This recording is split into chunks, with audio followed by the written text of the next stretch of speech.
Hey everybody, welcome to this November 9th meeting of the General Policy Committee of the Gainesville City Commission. I'm glad that you all are here. We have relatively few items, but they are all weighty to be discussed. So, Madam Clerk. Yes, Mr. Mayor, we have the adoption of the agenda. So moved. Second. We have a motion and a second to adopt the agenda as distributed. All in favor say aye. Aye. Any opposed? All right, we have an agenda, Madam Clerk. All right, moving on, we have the approval of the minutes from the August 24th, 2023 General Policy Committee meeting. So moved. Second. We have a motion and a second to adopt the minutes. All in favor say aye. Aye. Any opposed? All right, we have minutes.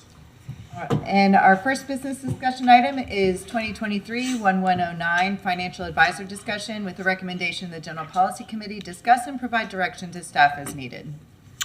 Thank you, Madam Clerk. Mr. Attorney, did you want to?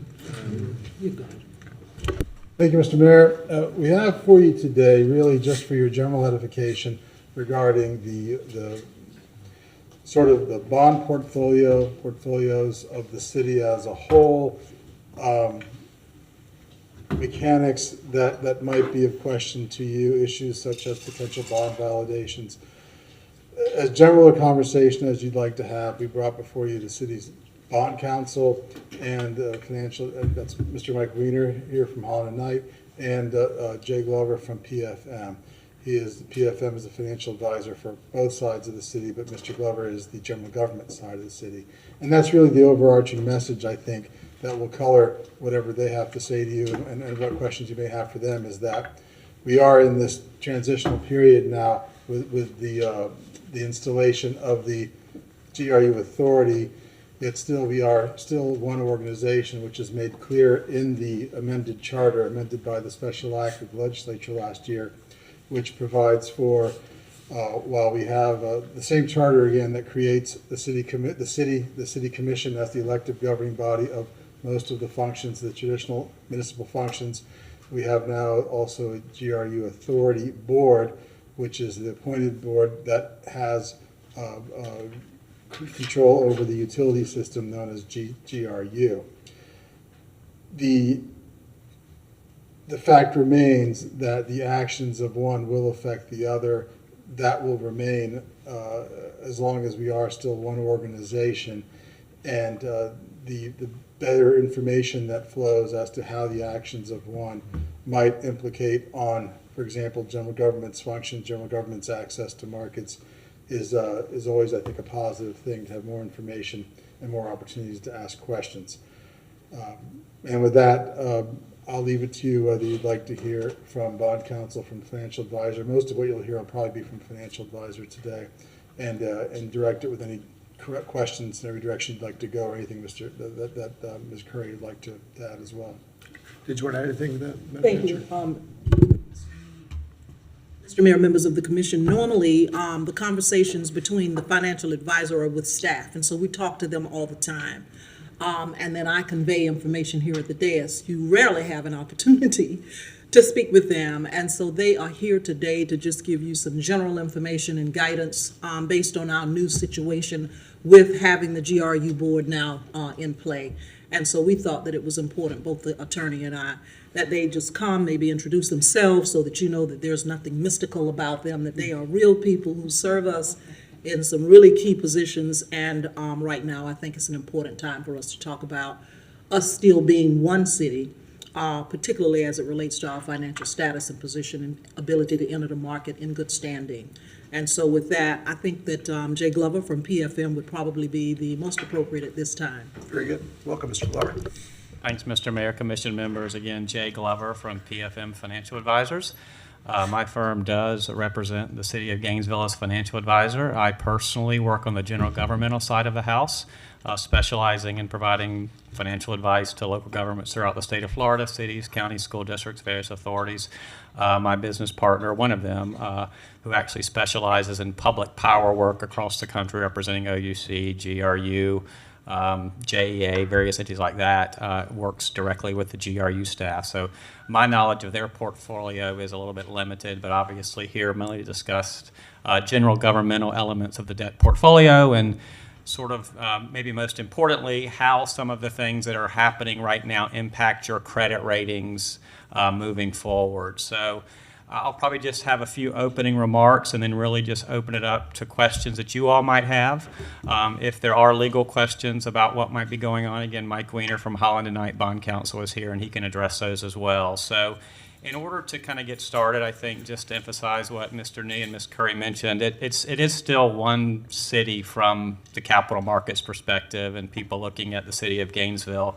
You know, GRU is an enterprise fund of the city, as well as other enterprise funds that the city might operate as well. So actions that are taken by one side and the other are going to have an impact on each other. So I think we need to be cognizant of that as things move forward and decisions are made. I will say from the general governmental side that it is good news that you're starting from a very strong financial standpoint. I say that not just personally me saying that, but from an outside agency, being the credit rating agencies, they have you in a very strong position. Your issuer credit rating from Fitch is a AA, and from Moody's it's a AA3. Which are strong AA category credit ratings. So they come in and take a look at your financial position, your management, the economy, policies and procedures, long-term planning. There's a myriad of things that go into a credit rating, and they periodically update that credit rating when things change one way or another. So generally, they're looking at the credit rating at least every 2 years, if not every year. And in circumstances where it's very dynamic, like it is with the city of Gainesville, they're likely looking at that officially annually, but also paying attention to what goes on, you know, in between periods. And if things do come up, they might reach out to myself or the city staff to, you know, ask questions or see what might be going on. So again, you have very strong credit ratings. I know there's discussions that go on about the utility transfer to the general fund, which is obviously a major component of revenues for the city's general governmental. That's something they pay attention to. I think the good news from you all's perspective is you've seen that transfer go down, but you have taken action to offset that lost revenue, and the rating agencies have taken comfort in that. And that's one of the reasons why your credit ratings have remained at such a substantial level and a high level. So if I can impress upon you, moving forward, depending on what might happen with that utility transfer, I think your credit ratings will depend on what action might be taken. And I will stress to you that when looking at credit ratings, the one most important factor that they'll look at is that you are maintaining structural balance from an operating perspective. And by that I mean your ongoing revenues are meeting your ongoing expenditures, and thus you're not relying on reserves or fund balance to meet operations. So they don't want you to be drawing down fund balance to meet ongoing operations such that that gets deplenished. So to the extent the transfer might decrease more, it's going to be important for you all to have a plan in place to replace those revenues in some form or fashion or reduce expenditures. I know, and there's potential concern if that happens mid-year, what do we do? And again, rating agencies take a long-term approach.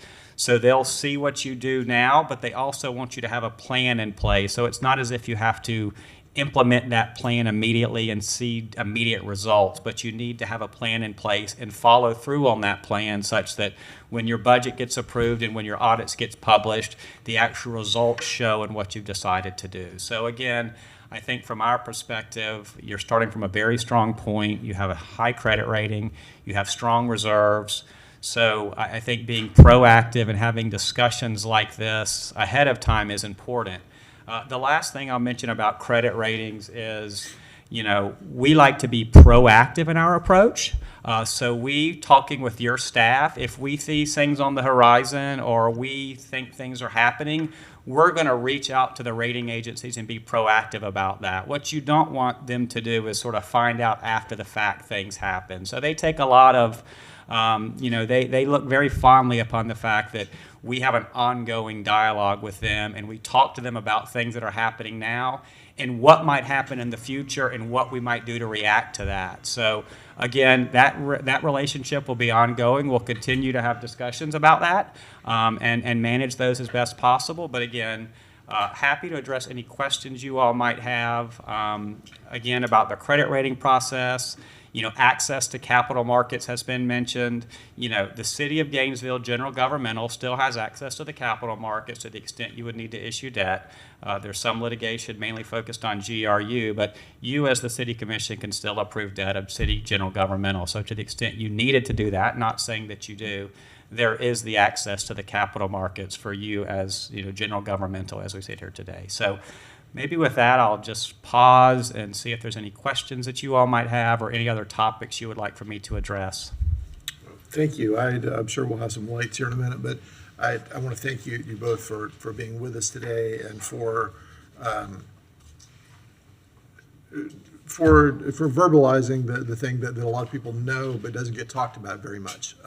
That on the general government side, we have started from a very strong financial position. That we are not, as some would have folks believe, in some deep hole. We have very intentionally on this dais and in the manager's office and throughout City Hall been working to create the reserve situation that we have. Our fund balance policy going back a couple of city managers was not as strong as it is now, and we're striving to be the top of that fund balance, which is 3 months of reserves, which is a lot. I mean, I know that's not something that every city has. Could you speak to how we compare with other cities when it comes to that, as such as you can? I don't expect Yeah, I mean, I don't have information. specific Yeah. metrics that we can point to. Obviously, that can be provided. We can do peer analysis to the extent you want to. But I will tell you, a AA credit rating is in the upper echelon of credit ratings. I mean, there are a handful of entities that do get to that AAA level.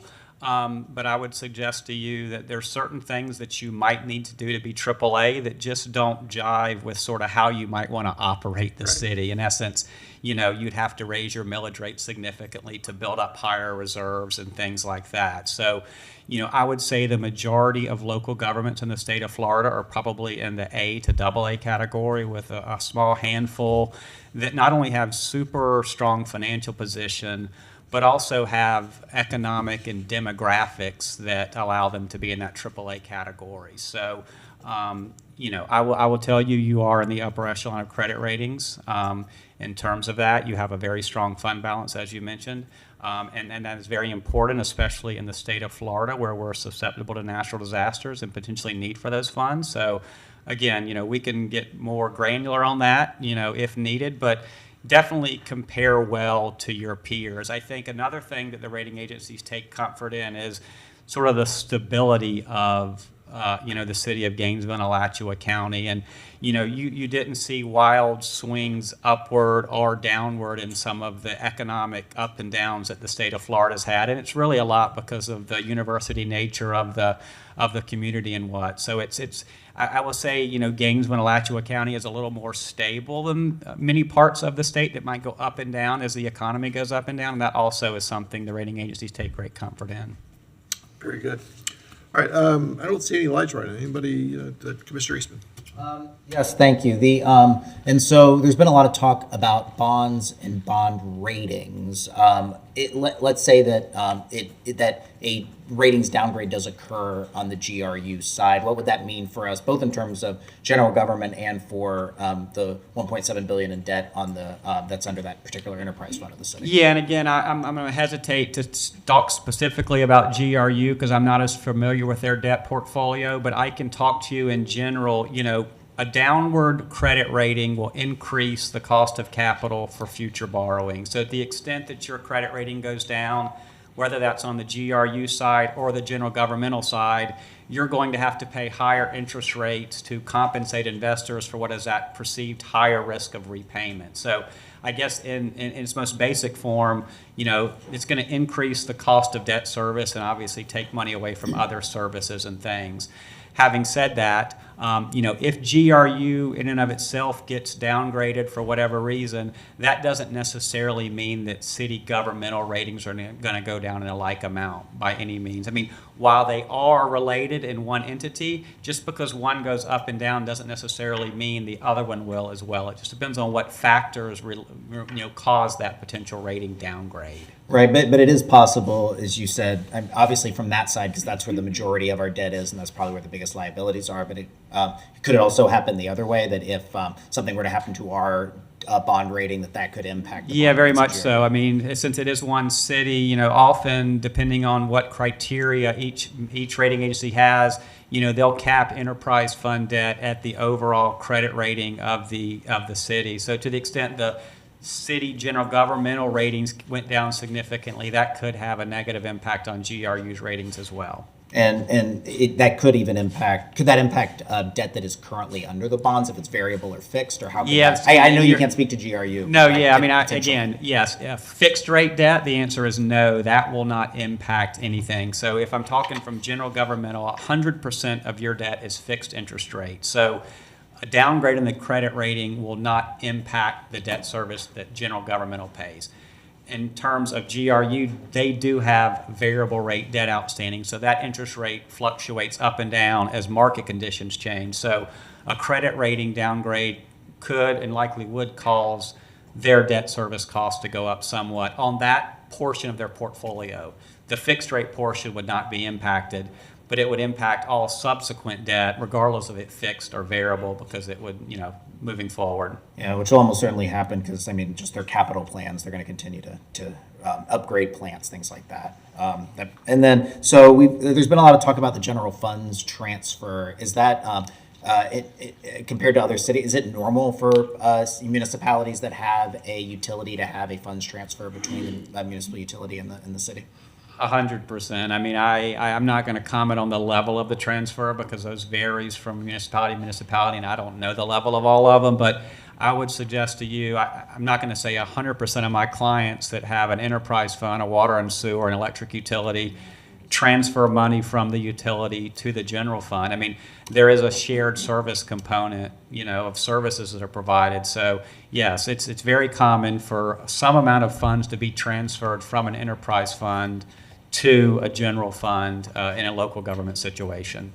Okay. And as you said, because that is a revenue source, the same as taxes, same as anything else, any change to that, particularly if it were to happen mid-year or at a time where we would not be able to respond to that, the credit ratings agencies would at least be looking very, very carefully at how we're responding, and that could potentially happen. Yeah, they're obviously paying attention to the situation here and the transfer in particular, and there's been, I think, some comment put out by the rating agencies. What I would stress to you is, to the extent something happens mid-year and you're not able to react, like you cannot raise your millage rate mid-year, obviously. So I think what's going to be important is that you put a plan in place after that action is taken, and then follow through on that plan such that your next budget cycle comes about, you actually implement that plan. The rating agencies are going to give you time. I mean, they're not going to make a rash decision to downgrade you on one event.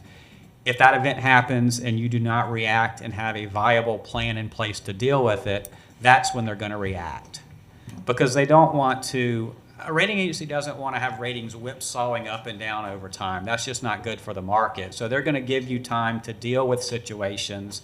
And what they can do in certain situations is they can change the outlook on a credit rating. So right now your outlooks are stable. If they see something that they think is an issue for the city, general governmental, or GRU, they could potentially put your credit rating on a negative outlook. And that gives them a year to 2 years to see how you deal with the situation and potentially either return it to stable if you follow through on your plan, or if you never deal with it, that's when the likely downgrade would happen. So that's another tool that the rating agencies have, is to put positive and negative outlooks on ratings without actually changing the underlying rating. But as you said, they don't like get the rip-sawing up and down, and so I guess in some ways the ratings are kind of sticky, right? Once you've been downgraded or upgraded or wherever that is, that tends to be stable for an extended. Yeah, I tell clients it's a lot easier to get a downgrade than it is an upgrade. Kind of. But yeah, I mean, they're going to take a long-term look at the sort of the 3 to 5 year period and try to understand that when they're setting the rating, because it's not good for you, it's not good for them, it's not good for investors if, say, your rating goes from AA to AA minus, and then the next year it's back up to AA and back down. I mean, that just serves nobody a purpose. So they do take a much longer approach to it. Right, but I guess the spooky thing about this is because we're in this period of uncertainty, things that may be even temporary or may even any impact of this particular period of this transition, if it does have a negative impact on our ratings, it will probably stick with us for quite a while. Yeah, I mean, I would think so. I mean, I think to the extent you potentially get a downgrade, I think you're going to have to demonstrate over a longer period of time improvement to get back to where you were. You're not going to immediately get upgraded when things improve. They're going to want to see a track history of that. All right, that's all I have, Mr. Mayor. Thank you. All right, Thank you, Jim. thank you. All right, anyone else with questions or comments on this one? Okay. Thank you both for being here and for making yourself available throughout the course of time to ask individual questions. It's much appreciated. And as I mentioned, we're here to be a resource to the city, to the general governmental, to your staff. So we're available at all times to address any issues that come up. So we're happy to help. So thanks for having us here today. Excellent. Thank you. All right. Thank you, Madam Manager and Mr. Attorney, for making this possible. And as always, Ms. Wong, thank you for the excellent job that your office does with supporting everything that we do otherwise in the city. So thank you. All right, Madam Clerk. Mr. Mayor, we have 2023-1107 Gainesville Housing Authority Board Member Requirements with the recommendation the General Policy Committee discuss and take any action deemed necessary. And Madam Clerk, Yes. I'm sorry to put you on the spot, but No worries. I know we have a position open on Yes. the Gainesville Housing Authority Board. Do you know when that closes, or has it closed? It closes at the end of this month. We are still receiving applications. I do believe I remember seeing at least a couple applications come in. So you'll be seeing those at the first of the month to review. Okay. And those will be available to the full commission to see as part of our process. But you get to make the selection, and then it's brought to the full commission to accept the selection. Great. Okay. Thank you. Commissioner Duncan Walker, you wanted to discuss this? Yes. Yeah. Thank you very much, Mr. Mayor.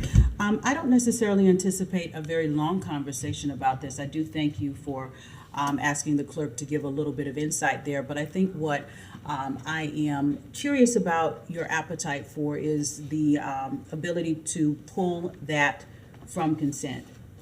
In the last two iterations, or the last two times that I've been on this commission and members have been appointed for the board, and you do have, that is within your purview, Mr. Mayor, to put that selection on consent. What I would like to see is for that to be brought to the regular agenda so that we can, just without having to pull it, have an organic conversation about it.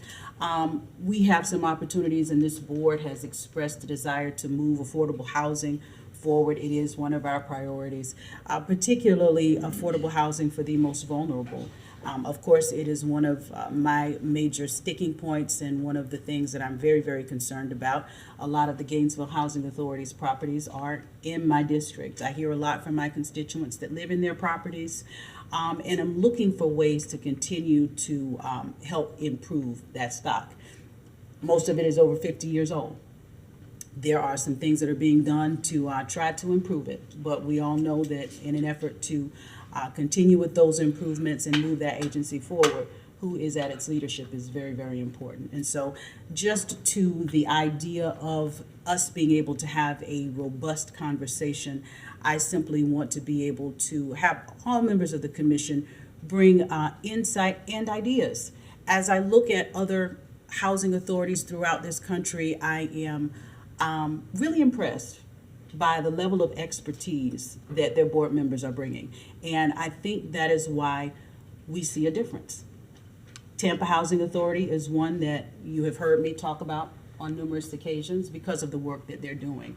And when you look at who's on that board, they're bringing specialized expertise to not just affordable housing, but that low-income housing and very low-income housing space. And, you know, just a couple of the types of people that they have on there. They have 6 commissioners, but they have James A. Clore, who is the former chair of the Urban Land Institute. He's an urban planner and a not-for-profit manager focused on revitalization. His specialties are funding, development, and management of construction projects. You have Sul Himani, who was in electrical engineering. He's in charge of Bank United's branding and business development. Ben Dachapelli, I hope I pronounced that correctly, but he's a board-certified construction attorney. And he has expertise in negotiating and drafting construction-related agreements. He is a former board member of the Construction Industry Licensing Board, and on and on. So I just am hoping that as we move forward, we will be very mindful about who we put on this board, because this level of expertise has taken the Tampa Housing Authority to great heights. If you haven't had the chance to do that, please take a look at their website and their projects.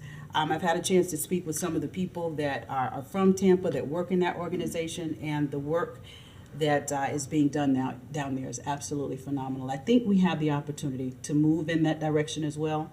And these openings that are coming up, this one that is open right now and one that will be coming available, I believe the chair will be opening up in 2024, are some real opportunities for us to move forward. Okay, I'm certainly happy to, Madam Clerk, make sure that's not on consent. That has been our tradition for it to be on consent, going many years past, but we're happy to take that off. We can have a discussion about it. Anything else? Anybody else on this one? All right, Madam Clerk. Right. Next discussion item is 2023-1008 Utility Advisory Board discussion with the recommendation the General Policy Committee discuss the Utility Advisory Board and take action deemed necessary. Thank you, Madam Clerk. I wanted to bring this one forward. Obviously, we don't have need for the Utility Advisory Board at this point as it is currently written in the Code of Ordinances. But we do have utility issues as a commission. General government has utility needs. We also have a commitment to sustainability goals that we'll be talking about at the next meeting to remind us of the things we've committed to in the past. There is a lot of shared skill set between a utility advisory board and a sustainability advisory board. And I think that the folks that we have appointed to the utility advisory board over the years have been folks who can very well fit a sustainability advisory board role as well. I'm interested to hear your input on that. I'm committed to the idea that if we're going to reach those goals, we need a board that can advise us and help move us in that direction, in addition to what staff does. Our sustainability director is tremendous, but traditionally we also ask for there to be a citizen advisory board that helps keep us on task with that. And I'm hopeful that we can make that switch, which will require us to do some work in our Code of Ordinances to change those responsibilities. But I think that they're very similar, and I think the people who are there can give us good advice moving forward. So I'd like to hear your thoughts on that, as well as get advice from the Attorney's Office about exactly how we would go about making those changes. Thoughts? Commissioner Chestnut. Sounds like a good idea, reasonable to me. I was waiting to hear from the attorney, to see what difficulties we would have. Yeah. But I think it's moving in the right direction. Okay, all right, thank Thank you. you. Mr. Attorney, do you want to? Mr. Mayor, you're Division 7 of Chapter 2, I think, of the ordinances creates the Utility Advisory Board and defines it. It is very much utility focused. What I'm hearing is you're suggesting that we create a Sustainability Advisory Board, and we would lean heavily on what would be appropriate with the city's sustainability officer as to what could be suggested in there. And while it would be, eliminating this board and creating that board, it would be a new board entirely. The charter also provides in the new Article 7 that any utility advisory board created by the city commission shall have no role with respect to the authority. But clearly that's not what you're talking about. So we would be certainly happy to work alongside manager's office, the sustainability officer, to create a board for the commission's consideration to implement that would address these various issues that you're talking about and the issues that official would recommend be included as well. Okay. All right. Thank you. Commissioner Sacco. Thank you, Mr. Mayor. I think it's a good idea. I also think it's a good way to keep the talent we had in the utility advisory board still within the fold, and that they have a lot of good talent and skill set that they can contribute. So I think it's only just that we keep them on board somehow. But yeah, I think in the last 3 years, 9 times out of 10, the board was talking about was some sustainability measure or another. So I think it can be a rather seamless transition into that vein. Thank you. All right. Thank you. Mr. Eastman. Yes, I think it's a good idea. I spoke to some of the utility advisory board members, seeing that this was on the agenda, and I think a lot of them seem interested in continuing on with their work, but are also kind of like us, unsure as to what that means going forward. I was always of kind of two minds about it. I don't like creating. I've had people that I know join advisory boards with the idea that this was, that they're going to take their time out of their week in order to be, really involved in something going on at the city. And then they join it and realize that it's not exactly what they thought they were signing up for. Sometimes it's they didn't read it carefully enough and they're on, in fact, an oversight board when they thought they were going to be giving, more creative direction on things like that. But sometimes it's that we have quite a few advisory boards, and we want to make sure that that in the UAB has been historically very important in a lot of the discussions related to the utilities. And so just want to make sure that I think it makes sense where we are with sustainability to have a board like this. Just want to make sure that it has the kind of the to it, for lack of a better word, that we get people that feel like when they're going to take their time to get out and they're doing this and they're dedicating it to the city, that it is worth their time and that it is that we're taking it very seriously. But I think there's so many things that we work on from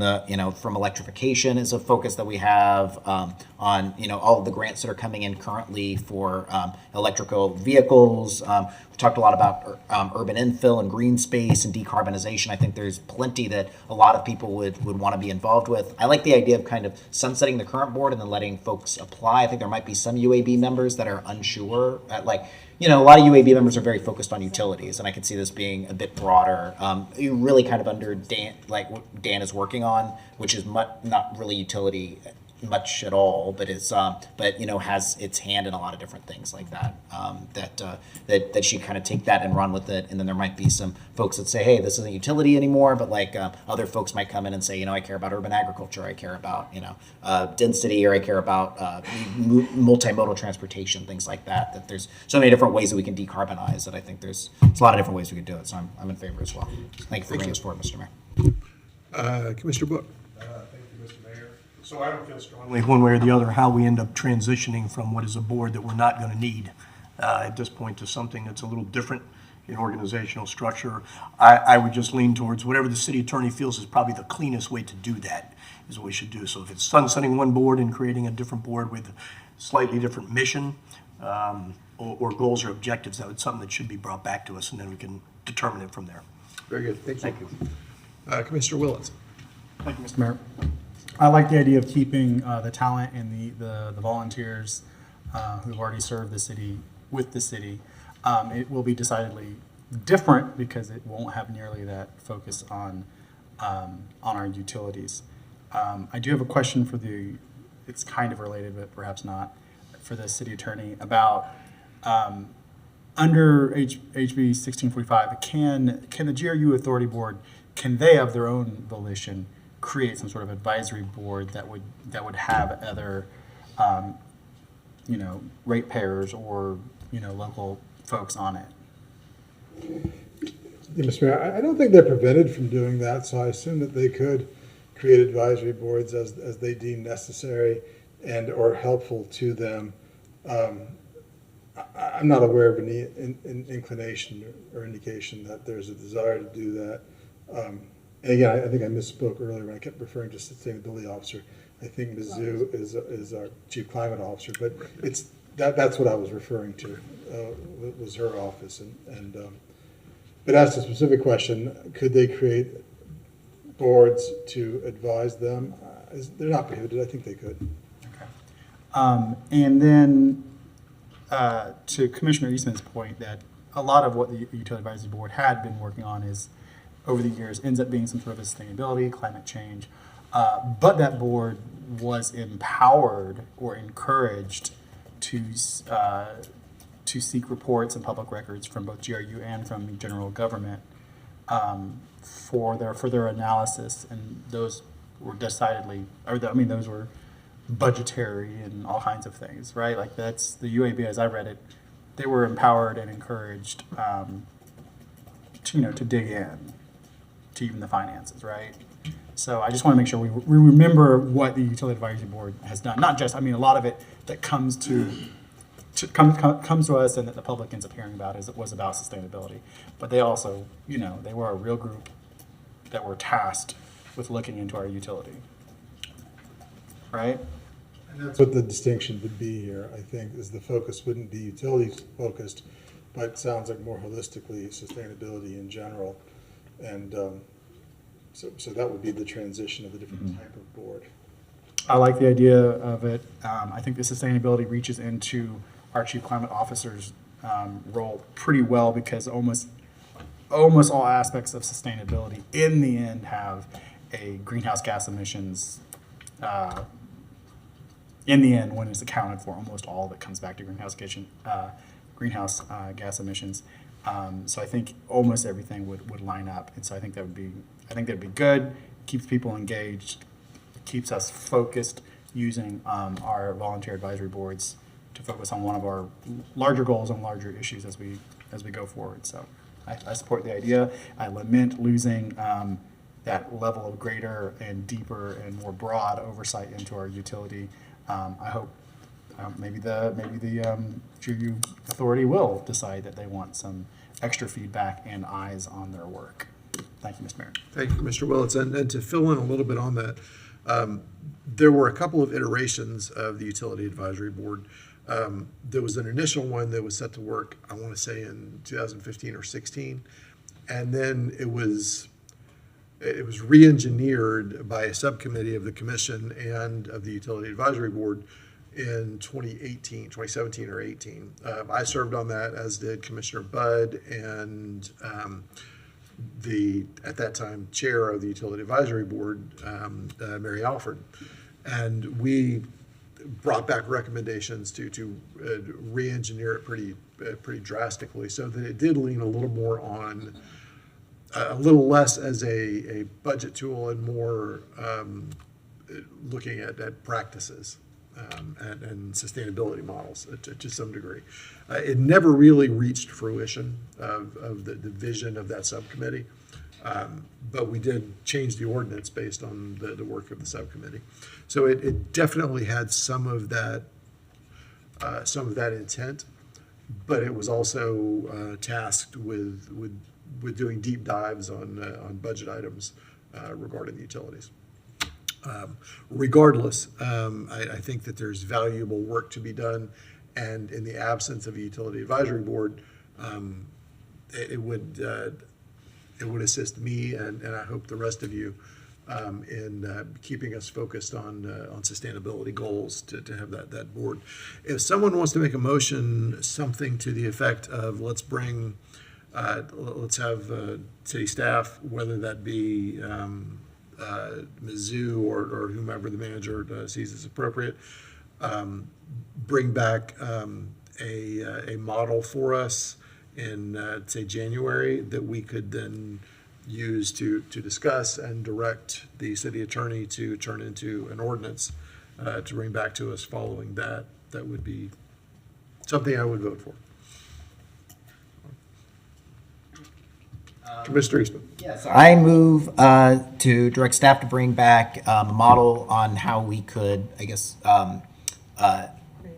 create a climate and sustainability advisory board while either sunsetting or transitioning the utility advisory board. Second. Okay, we have a motion and a second. Is there any public comment on this? We do not have anyone signed up for public comment. Okay. Madam Manager, did you want to have anything to add to that? Or okay, thank you. And there's Ms. Zhu. Welcome. We're creating work for you. But hopefully work that will support the work that you already have. So that's the idea. All right, I see no further lights. So all in favor, please say aye. Aye. Any opposed? All right, that passes unanimously. Madam Clerk. We have member comment. Anyone for member comment? I see, by the way, that we mentioned on here that the next meeting date is January 11th. That is because we have turned the December, what would have been the General Policy Committee, into an actual special meeting of the commission. It does exist, it's just no longer a general policy meeting. So, Commissioner Sacco. Thank you, Mr. Mayor. I think we're trying to give staff credit where credit is due. And I saw this morning that there was a fire down on Southwest 20th Avenue, that did engulf a couple of units. However, Station 4, I believe, or Engine 4 out of Station 4, managed to put out the whole thing in 26 minutes. Wow. No one was injured, the units were vacant, but they managed to preserve the rest of the property by basically tackling a fire that encompassed 4 different units, and they got it down in under half an hour. So I know Chief Dixon's not around, but maybe someone's listening. I think that really speaks to the caliber of our fire staff. Absolutely. Thank you. Thank you. Commissioner Eastman. Wanted to, tomorrow at Sweetwater Wetlands Park. Sweetwater Wetlands Park is going to be part of the Great Florida Birding Trail starting at 8 a.m. I believe there's a bird walk with the Audubon Society. Scavenger hunt is going on throughout the day.